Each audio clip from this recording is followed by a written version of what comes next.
My earliest memories always begin in the same place. Our cramped kitchen, age 8, watching Mom cry over bills scattered across the yellow Formica countertop. The harsh fluorescent light made the past due stamps glow like warnings, while Dad's muddy work boots left trails across the linoleum. He'd just come home from another failed job interview, the smell of cheap coffee still clinging to him. "We'll figure it out, Marie," he'd say, his voice heavy with defeat. On the floor, my 5-year-old brother Tommy played with his battered secondhand toys, blissfully unaware of the weight pressing down on the rest of us. That was 20 years ago.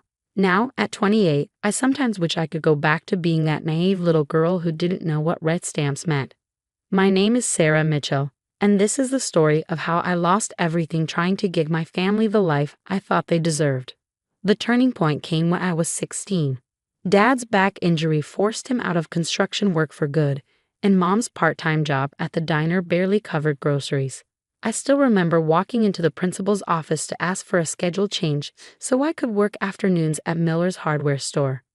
Mrs. Peterson gave me a look so full of pity it made my stomach twist. "Sarah, you're one of our brightest students. Are you sure about this?" I was sure. School came easily to me. I could keep my grades up even with less time in class. Tommy, starting middle school, needed clothes, supplies, and the asthma medication our insurance barely covered. Someone had to step up, and it wasn't going to be my little brother.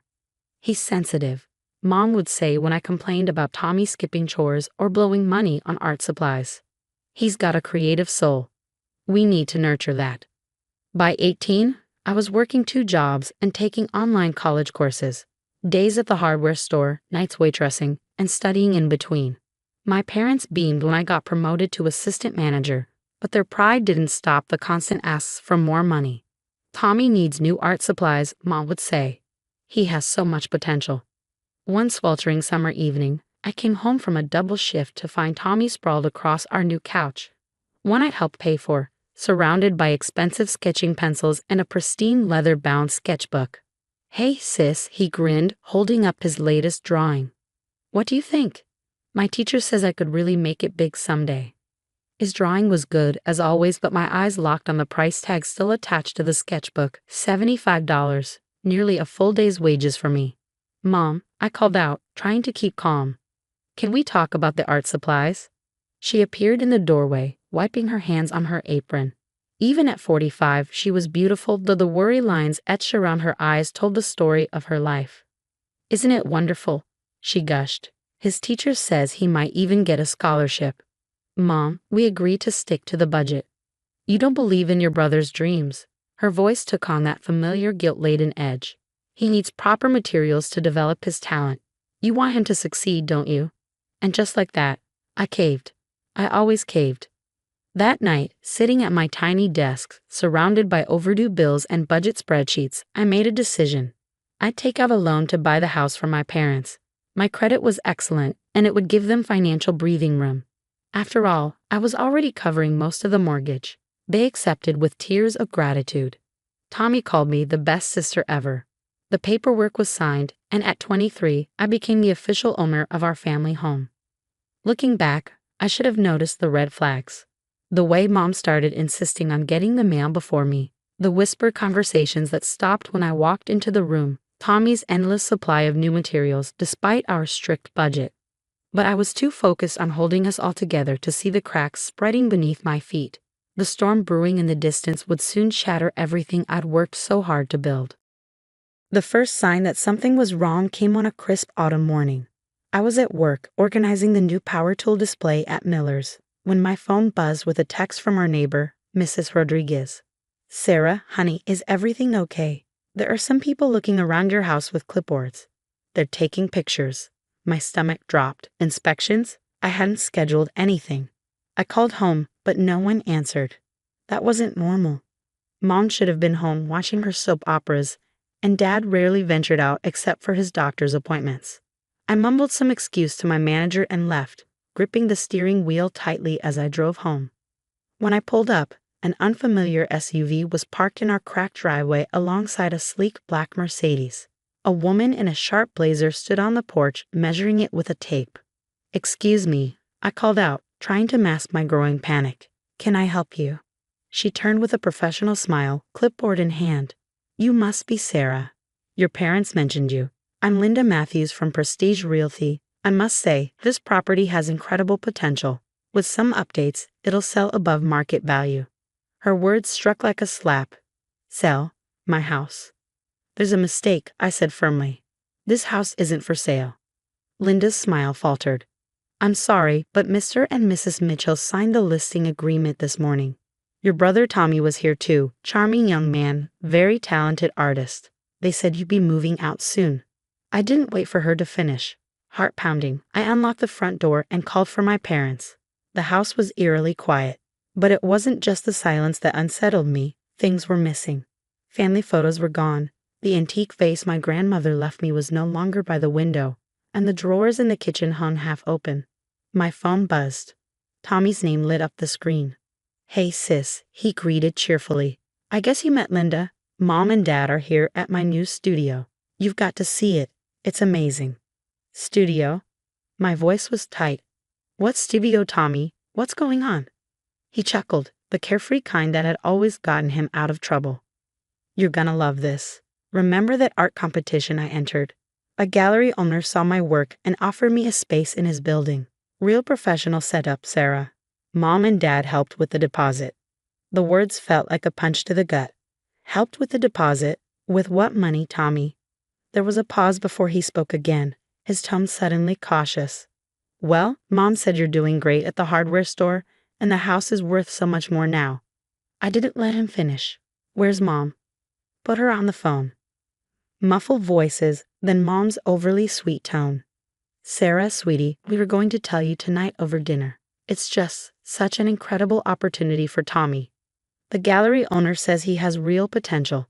We just needed some capital to get him started, and since the housing market is so hot right now. The house is in my name, I interrupted, voice shaking. You can't sell it. Check your emails, honey, Mom said softly. Remember those papers we had you sign last month? For the property tax assessment. Dread pulled in my stomach as I opened my laptop. Buried in my inbox was the email she'd mentioned. But the papers weren't about taxes. They were a transfer of deed. I'd signed the house back over to them without realizing it. They'd slipped it into a stack of documents, counting on my trust and my exhaustion to do the rest. We're doing this for Tommy, Mom continued as I sat frozen. He needs this chance. You've always been the strong one, Sarah. You'll land on your feet. Her words echoed as I stared at the screen. Strong, responsible, the daughter who always picked up the pieces. And where am I supposed to live? I asked quietly. Oh, Linda knows some lovely apartments. Perfect for a single person, very affordable on your salary. Will help you move, of course. Help me move. Out of my own house. The one I bought, maintained, and sacrificed everything for. I heard Tommy in the background, talking about new equipment he was buying for his studio. Mom quickly ended the call, promising to explain everything at dinner. But I already understood perfectly. I sat at the kitchen table for hours, the familiar creak of the chair beneath me grounding me as my world unraveled. This was where I'd planned budgets, paid bills, and dreamed of a future that no longer existed. Slowly, I stood and walked through the house. Each room held memories. The railing I'd installed for Dad, the walls I painted over after Tommy's art projects, the leaky faucet I fixed last month. It was mine. It had always been mine. But it never really was. That night, I made 3 calls. First to a lawyer, second to my bank, and third to Miller's Hardware, where I submitted my 2 weeks' notice. If my family thought I'd roll over and accept their betrayal, they were about to learn just how responsible I could be. The next morning, I walked into Jenkins and Associates with a folder packed tight, receipts for every bill I paid, repair invoices, and bank statements tracing every dollar I'd sent to my parents over the years. Evidence I kept out of habit, never imagining I'd need it to prove my own family had betrayed me. Linda Jenkins, my lawyer, slid the transfer of deed under her glasses, her expression sharp. This is blatant fraud.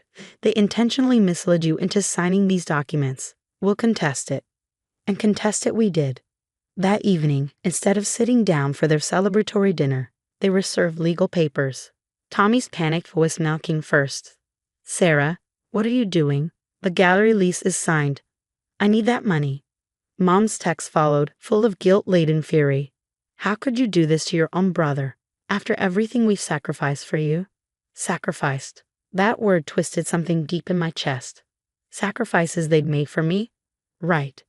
Dad took a different route, cornering me at Miller's during my shift.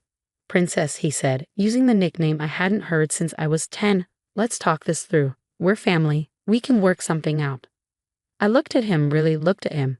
My father, once larger than life, the man who taught me to ride a bike and always smelled of motor oil and safety. Now he stood before me, justifying how they'd taken everything I worked for. You're right, Dad, I said quietly, my voice steady. We are family, and that's exactly why this hurts so much. The legal battle stretched on for 3 months, 3 months of ignored calls, cold stares, and whispered accusations that I was ruining the family. Tommy's gallery plans crumbled when the funds were frozen in escrow, and Mom didn't hesitate to paint me as the villain to anyone who'd listen. But the truth was on my side. Bank statements proved years of mortgage payments. Emails documented repairs I had paid for. Witnesses like Mrs. Rodriguez confirmed how I'd maintained the house while my parents and Tommy indulged in their dreams. The final hearing landed on a biting February morning. I sat on one side of the courtroom, calm and resolute. Across the aisle, Mom dabbed tears theatrically while Tommy avoided my gaze. Dad stared at the table like it could somehow save him.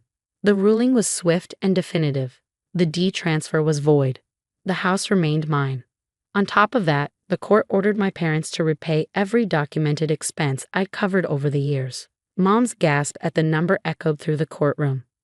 But we don't have that kind of money, she blurted. Then you'll need to sell the house, my lawyer replied evenly. Poetic justice never tasted so bittersweet.